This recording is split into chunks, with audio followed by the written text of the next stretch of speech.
Well, if you've been enjoying the spring-like warmth, you are certainly going to like this forecast again today as temperatures make their way back into the mid-70s. That's why our weather ball is currently solid red, as we do have warmer conditions ahead. And this news sponsored by Countryside Greenhouse of Allendale. Of course, tulip time underway this weekend. The warm conditions helping bring some colors. I know the camera's a little bit grainy there, but you can certainly see some tulips are starting to bloom, and there's more spring-like warmth that will continue that development throughout this week.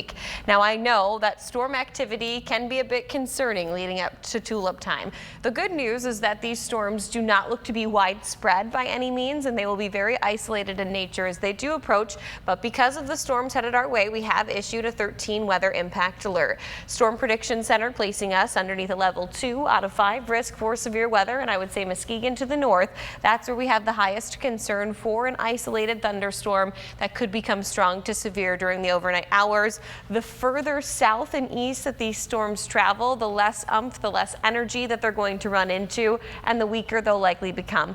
Hour by hour forecast, our models aren't doing a perfect job at simulating this, but what they do tell you is that it certainly won't be widespread and that this is not going to be a huge rainmaker. It's going to be winds that are strongest embedded within this system, and then once the cold front drags through, which will be late tomorrow morning and into the early afternoon hours, we quickly usher in drier, sunnier skies for the rest of your Tuesday, with only a small thunderstorm window from about 2 to 4 p.m. And I would say that's actually going to set up closer to the Lansing-Jackson region than for a vast majority of us here in West Michigan.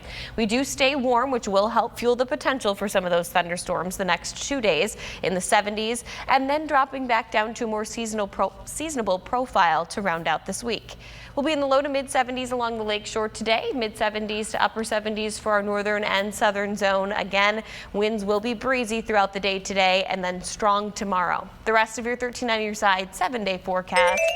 An additional chance for some shower activity as we track into your Thursday. Weak thunderstorms possible again Thursday afternoon. All right, sounds good, Sam. Thank you. If you're just tuning in, we have